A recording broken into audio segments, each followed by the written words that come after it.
전도를 해보면 이렇게 말씀하시는 분들이 적지 않습니다. 믿고 싶은데요, 믿어지지가 않아요. 이런 대답을 들을 때마다 우리 자신에게 깨달아지는 중요한 진리 하나가 있습니다. 그것은 믿을 수 있다는 것이 정말 축복이로구나 라는 생각이죠. 그러나 우리의 질문은 여기에서 끝날 수 없습니다. 그렇다면 구체적으로 믿음은 우리의 삶에 어떤 의미에서 축복을 제공하는 것일까요? 성경에 그 대답을 찾을 수가 있습니다. 특별히 성경의 한 장이 우리의 믿음의 선배들의 증언을 통해서 믿음이 얼마나 우리에게 축복인가를 보여주는 위대한 장이 하나 있습니다. 그것이 바로 히브리서 11장입니다. 우리는 히브리서 11장을 보통 믿음의 장이라고 부릅니다. 혹은 여기 먼저 앞서 신앙의 위대한 삶을 살았던 선배들의 영웅적 삶을 전시하고 있다는 의미에서 히브리서 11장을 가리켜서 믿음의 영웅들의 명예의 전당, Hall of Fame 이렇게 부르기도 합니다. 위대한 기독교 고전인 철로역정에 보면 고난의 순례길에서 아름다운 집에 들어간 순례자 크리스찬이 평화의 방에서 평화와 안식을 먼저 누리게 됩니다. 그 다음에 그가 안내되어 들어간 방이 바로 서재였습니다. 서재에 들어가니까 거기는 고색창연한 문서들이 전시되어 있었어요. 근데 그 중에 특별한 신앙의 선배들의 기록을 접하게 됩니다. 그것이 바로 히브리서 11장이었던 것입니다. 여기 믿음의 장을 통해서 우리가 확인하는 놀라운 믿음의 축복, 그 믿음의 블레싱 도대체 무엇일까요? 믿음이 왜 축복, 다시 말하면 블레싱이 될 수가 있는 것일까요? 첫째는 믿음은 위대한 희망을 낳기 때문입니다. 한번 따라서 해보십시다. 믿음은 위대한 희망을 낳습니다. 옆에 사람에게 한번 해보세요. 믿음은 위대한 희망을 낳습니다. 여기 위대한 믿음의 장인 히브리서 11장 1절을 다시 한번 읽겠습니다. 다 같이 읽습니다. 시작. 믿음은 바라는 것들의 실상이요 보이지 않는 것들의 증거니.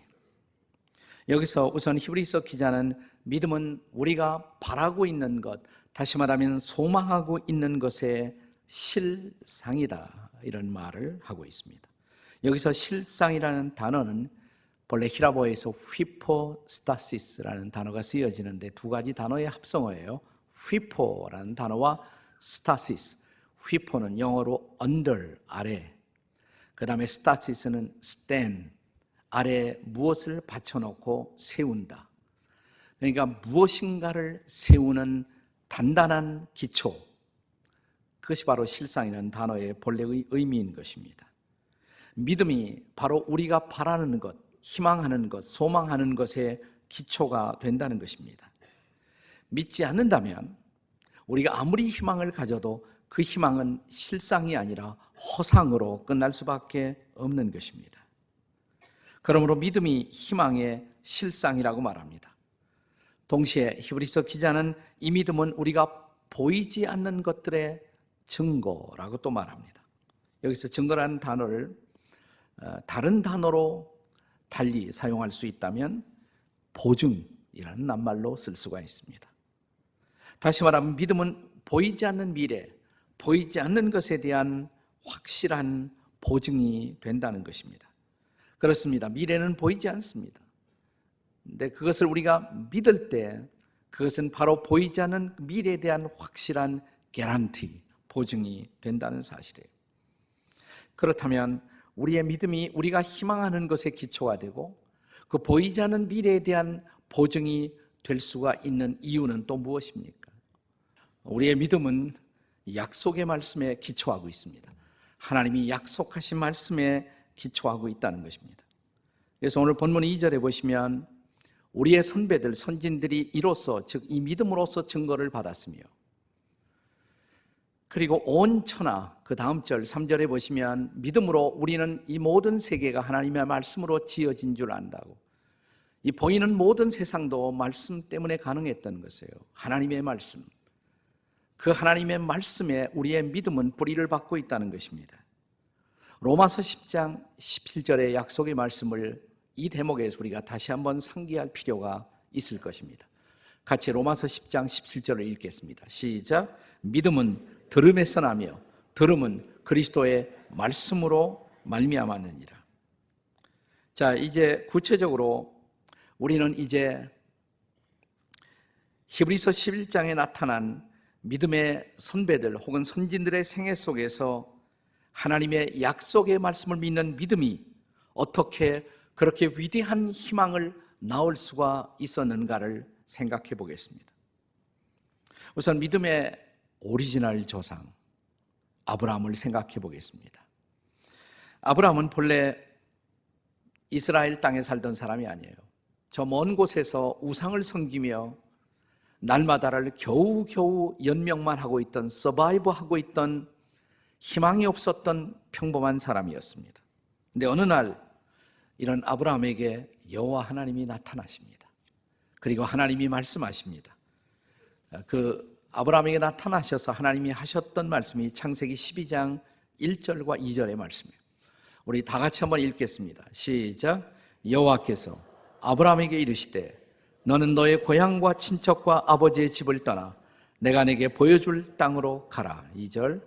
내가 너로 큰 민족을 이루고 내게 복을 주어 내 이름을 창대하게 하리니 너는 복이 될지라. 자, 이 말씀을 딱 듣는 순간 아브라함에게 희망이 막 생겼을 거예요. 희망이. 아니, 내가 위대한 민족을 이루는 사람이 되겠다고? 또 내 이름은 창대한 이름, 위대한 이름이 될 것이라고? 그리고 나는 수많은 사람들에게 복이 되어 주겠다고? 이 말씀이 얼마나 아브라함의 가슴을 열어 희망을 느끼게 만들었을까요? 자, 이제 히브리서 11장 8절의 증언을 함께 같이 읽겠습니다. 시작. 믿음으로 아브라함은 부르심을 받았을 때 순종하여 장래 유업으로 받을 땅에 나아갈새 갈 바를 알지 못하고 나갔으며. 아브라함이 가야 할 그 땅에 대한 지식도 없었어요. 인포메이션도 없었어요. 정보도 없었습니다. 아무것도. 그런데 가요. 하나님이 말씀하셨다. 하나님이 약속하셨다. 그거 하나 믿고 가는 것입니다. 그러니까 아브라함의 믿음은 전적으로 하나님의 약속의 말씀에 근거하고 있었던 것입니다. 그런데 그렇게 미지의 땅을 향해서 나아가는 결과 아브라함은 마침내 이스라엘의 조상이 되고 뿐만 아니라 영적 이스라엘, 모든 믿는 자들의 조상이 될 수가 있었던 것입니다. 오늘 우리는 한국 사람이지만 아브라함을 우리의 영적 아버지, 조상처럼 생각하지 않습니까? 아브라함이 드디어 이 희망을 이루게 된 언덕에 섰을 때 하나님은 그에게 이름을 바꾸어 주십니다. 그는 더 이상 아브라함이 아니라 아브라함이라고. 아브라함의 본래 이름이 아브라함이에요. 근데 아브라함이 아브라함이 된 것입니다. 아브라함이라는 말의 뜻은 존귀한 아버지. 그것도 좋은 뜻이에요. 존귀한 아버지. 그러나 아브라함은 많은 민족들의 아버지. 스케일이 더 커진 것입니다. 너는 한 민족뿐만 아니라 수많은 민족들이 너를 아버지처럼 우러러 볼 것이다. 아브라함이 된 것입니다. 다시 말하면 그에게 들려왔던 어느 날의 말씀, 하나님의 약속의 말씀, 그 말씀을 받아들이고 그 말씀을 믿는 순간 그는 위대한 민족들의 영적인 아비가 된다는 그 희망이 구체적 현실로 다가오기 시작한 것입니다. 이렇게 믿음은 위대한 희망을 낳습니다. 이제는 아브라함의 아내 미세스 아브라함, 사례의 케이스를 생각해 보겠습니다. 그녀는 하나님께로부터 약속의 아들이 있을 것이라는 말씀을 받았지만 세월이 흘러가도 그 아들이 나오지 않습니다. 여자로서 생리가 끊어졌습니다. 더 이상의 생산 능력이 없어지고 말았습니다. 이제 모든 희망은 사라지고 있었습니다. 근데 바로 그때 여호와 하나님이 다시 사례를 찾아오시고 그녀를 향해서 말씀하셨습니다. 그 말씀이 창세기 18장 14절의 말씀이었습니다. 같이 읽겠습니다. 시작.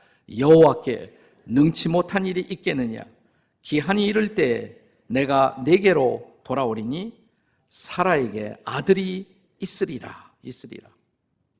네, 그렇습니다. 바로 이 순간 모든 희망을 접어버린 단념과 절망의 순간 하나님이 나타나 약속의 말씀을 주셨어요. 아니야, 때가 차면 곧 내게 아들이 있을 것이라. 바로 그 순간 사레의 마음속에서 포기되었던 희망이 되살아나는 희망의 부활의 순간이 되지 않았을까요? 자, 이제 다시 히브리서 11장 11절의 말씀을 보겠습니다. 다 같이 읽습니다. 시작. 믿음으로 사라 자신도 나이가 많아 단산하였으나 잉태할 수 있는 힘을 얻었으니 이는 약속하신 이를 미쁘신 줄 알았습니다.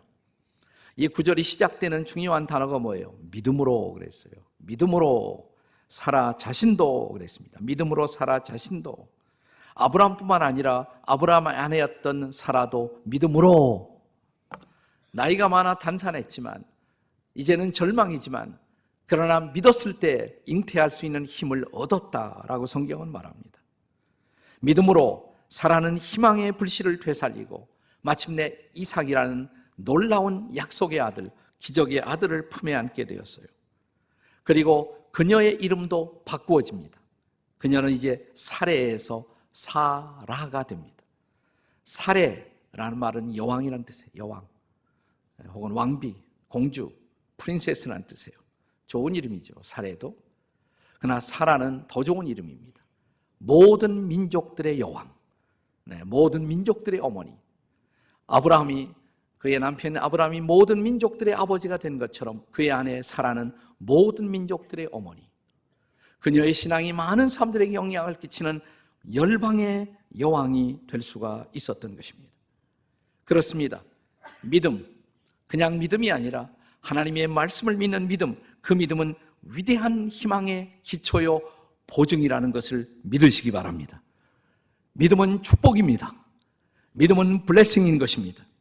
믿음만이 위대한 희망을 낳습니다. 아브라함처럼 말입니다. 사라처럼 말입니다. 이 믿음을 붙들게 되시기를 주의 이름으로 축복합니다.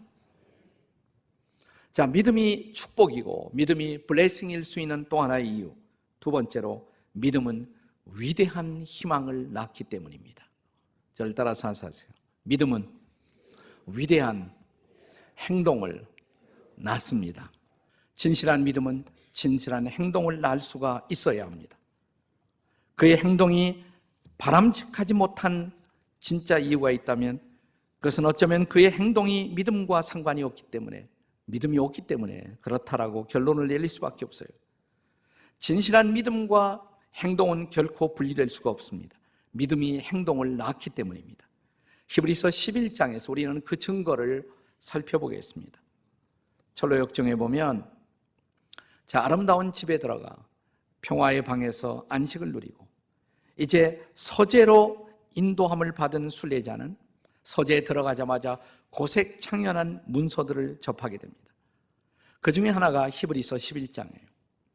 여기 믿음의 선배들이 믿음으로 어떤 삶을 살았는지 그들의 행적이 소개되고 있는 것입니다.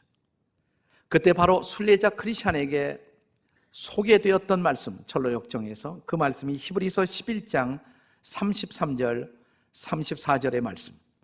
이것은 바로 사사들의 믿음에 대한 소개였습니다. 같이 한번 읽어보겠습니다. 시작. 그들은 믿음으로 나라를 이기기도 하며 의를 행하기도 하며 약속을 받기도 하며 사자들의 입을 막기도 하며 34절 불의 세력을 멸하기도 하며 칼날을 피하기도 하며 연약한 가운데서 강하게 되기도 하며 전쟁에 용맹하게 되어 이방 사람들의 진을 물리치기도 하며. 사사시대는 암흑시대였습니다. 세상이 어두울 때였어요. 그러나 그 시대를 리드했던 하나님이 쓰신 사사들, 그 시대의 지도자들, 그들의 믿음은 놀라운 행위를 가져왔습니다. 믿음으로 그들은 용기를 얻어 전쟁에 나가서 승리했고, 믿음으로 불의가 팽배한 세상에서 그들은 의를 행하고 있었던 것입니다. 믿음이 용기를 낳고 믿음이 의의 행동을 낳고 있었던 것입니다. 만일 어떤 사람이 그러므로 자기가 믿음의 사람인 것을 자처하면서도 전혀 행위가 없다, 행동이 없다, 그렇다면 우리는 그가 가진 믿음이 진짜 믿음인가를 의심해 봐야 합니다. 그의 믿음은 거짓 믿음이거나 아니면 죽어버린 믿음일 것입니다. 그래서 야고보서 2장 26절은 우리에게 이렇게 경고합니다. 우리 다 같이 읽겠습니다. 시작. 영혼 없는 몸이 죽은 것 같이 행함이 없는 믿음은 죽은 것이니라. 믿으십니까? 네. 그러므로 믿음은 위대한 행동을 낳을 수가 있어야 합니다. 자, 믿음이 축복일 수 있는 또 하나의 이유, 세 번째 중요한 이유, 믿음은 여러분과 저에게, 우리에게 위대한 구원을 선물하기 때문입니다. 우리가 예수 믿고 경험하는 많은 축복들이 있어요. 그러나 구원보다 더 위대한 축복이 있을까요? 구원보다 더 위대한 축복. 예수께서 이 땅에 오신 이유도 바로 이 위대한 구원을 위해서였던 것입니다. 자, 예수님이 이 땅에 오셨을 때 그분의 탄생을 예언하던 천사는 마태복음 1장 21절에서 이렇게 예언의 말씀을 전합니다. 자, 마태복음 1장 21절 시작. 아들을 낳으리니 이름을 예수라 하라. 이는 그가 자기 백성을 그들의 죄에서 구원할 자이심이라. 예수의 뜻이 뭐예요? 구원이에요. 예수스, 지저스, 구원이란 뜻입니다. 예수가 구원인 것입니다. 자, 히브리서 기자는 히브리서 2장 3절에서 이 구원이 얼마나 위대한 사건인 것인가를 우리에게 증언합니다. 자, 히브리서 2장 3절 한번 같이 읽습니다. 시작. 우리가 이같이 큰 구원을 등한히 여기면 어찌 그 보응을 피하리요. 그 다음에 이 구원은 처음에 주로 말씀하신 바요, 들은 자들이 우리에게 확증한 바니. 네, 여기 구원에 대해서 큰 구원 그랬죠. 큰 구원 그랬습니다. 영어 성경에 보시면 큰 구원이라는 말을 Great Salvation 그랬어요. Great Salvation, 위대한 구원. 구원은 문자 그대로 위대한 것입니다. 이것은 우리를 하나님의 백성으로 만들고 우리의 삶을 바꾸는 위대한 사건이에요. 네, 구원처럼 위대한 사건은 없습니다. 우리는 믿음으로써 이 위대한 구원을 받는 것입니다. 히브리서 11장에 나타난 모든 신앙의 선배들의 경험이 또한 그것을 증명해 주고 있습니다. 자, 노아의 케이스를 생각해 보겠습니다. 노아, 히브리서 11장 7절의 증언입니다. 같이 읽겠습니다. 시작. 믿음으로 노아는 아직 보이지 않는 일에 경고하심을 받아 경외함으로 방주를 준비하여 그 집을 구원하였으니 이로 말미암아 세상을 정죄하고 믿음을 따르는 의의 상속자가 되었느니라. 자, 노아 시대 세상이 악해졌어요. 하나님은 이 세상을 심판할 수밖에 없다고 판단하셨습니다. 그래서 홍수 심판을 예고하십니다. 그렇다고 다 그냥 휩쓸어 버릴 수는 없잖아요. 나를 아직도 경외하고 내 말씀을 듣는 사람들을 위해서 구원의 길을 예비하겠다고. 그것이 방주였습니다. 방주를 준비하고 그 속에 들어가면 구원을 경험할 것이라고. 홍수 심판의 와중에서도 그들은 구원을 경험할 것이라고. 자, 그 사실을 전했음에도 불구하고 아무도 믿지 않았어요.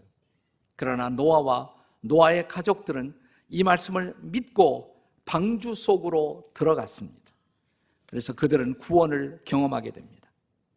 이것은 노아의 시대의 경험에만 국한되는 것이 아니에요. 지금도 마찬가지입니다. 지금 이 시대를 향한 하나님의 심판의 경고들이 계속 울리고 있습니다. 이 시대 속에서 구원받는 길은 뭘까요? 옛날 노아의 시대에 방주를 준비하시던 하나님은 지금 저와 여러분에게 이렇게 말씀하십니다. 그리스도 안으로 들어오라고. 그리스도가 바로 구원의 방주예요. 그리스도 안으로 들어오면 구원을 얻을 것이라고. 사도행전 16장 31절의 말씀, 우리가 잘 아는 말씀 다 같이 읽습니다. 시작. 주 예수를 믿으라. 그리하면 너와 내 집이 구원을 받으리라. 믿으십니까? 변함없는 복음이에요. 하나만 더, 유월절 사건을 생각해 보겠습니다. 유월절의 사건, 히브리서 11장 28절입니다. 다 같이 읽겠습니다. 시작. 믿음으로 유월절과 피 뿌리는 예식을 정하였으니 이는 장자를 멸하는 자로 그들을 건드리지 않게 하려 한 것이며, 네, 애굽의 바로가 하나님의 백성들을 박해하고 핍박했을 때 하나님은 그 나라의 통치자 바로를 징계하기 위해서, 또 그 나라를 징계하기 위해서 바로의 맏아들과 그 땅의 모든 장자들의 생명을 거두어 가실 것이라고 심판을 예고하십니다. 그러면서도 하나님은 구원의 길을 준비하십니다. 만약 속죄의 어린 양을 준비했다가 그 양의 피를 취해서 그 피를 좌우 문설주와 인방에 그 피를 바를 때 나는 그 집안의 장자들의 생명을 거두어가지 않고 그 집은 넘어갈 것이다. 그러니까 그 집은 구원을 경험할 것이다 라고 약속하셨습니다. 이게 출애굽기 12장 23절의 약속의 말씀입니다. 자, 출애굽기 12장 23절 다 같이 읽겠습니다. 시작. 여호와께서 애굽 사람들에게 재앙을 내리려고 지나가실 때 문 인방과 좌우 문설주의 피를 보시면 여호와께서 그 문을 넘으시고 멸하는 자에게 너희 집에 들어가서 너희를 치지 못하게 하실 것입니다. 유명한 성경학자 알서 핑크는 그날 밤 애굽 땅에는 세 가지 유형의 사람들이 있었을 것이다 라고 말합니다. 첫째 유형의 사람들은, 아니 뭐 그 피 바른다고 죽어야 할 사람이 안 죽나? 그건 미신이야. 그런 말 믿지 마라. 자, 그 집에 어떤 일이 벌어졌을까요? 그 이튿날 그 집의 장자가 죽어서 온 집안이 통곡을 시작합니다. 그러나 지금도 이런 사람들이 있단 말이죠. 뭐 예수의 피 믿어? 그런 미신을 지금도 믿느냔 말이에요. 그들은 어느 날 하나님의 심판대 앞에서 이를 갈고 통곡할 것입니다. 두 번째 유형의 사람들이 있어요. 그것은 그 말씀을 그대로 믿은 사람이에요. 그래서 어린 양의 피를 취해서 좌우 문설주에 바르고 그들은 너무 기뻐하며 하나님이 우리의 집을 지켜주신데 감사하면서 심판의 밤에도 단잠을 잤을 것입니다. 그 이튿날, 날이 밝은 날, 그들은 정말 장남이 살아있는 모습을 보고 온 식구가 또 한 번 감사와 찬양의 예배를 드립니다. 그러나 여기 세 번째 종류의 사람이 있습니다. 세 번째 유형이 재밌어요. 자, 그들은 하나님의 말씀을 일단 믿었습니다. 그리고 어린 양의 피를 취해서 좌우 문설주에 피를 발라놓았습니다. 발라놓고도 걱정입니다. 바람이 부니까 야, 이거 우리 집에도 오는 거 아니야?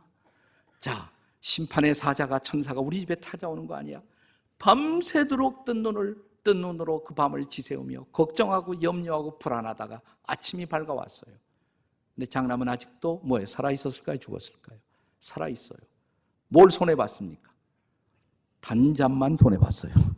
푹 자도 되는데 걱정하고 근심하고 불안해하고. 이런 사람 없을까요? 어린 양의 피를 바를 만큼의 믿음은 있었어요. 그러나 거기에 모든 것을 의탁하고 잠을 잘 만큼의 믿음은 없었어요. 충분히 믿지 못하는 것입니다. 온전히 믿지 못하는 것입니다.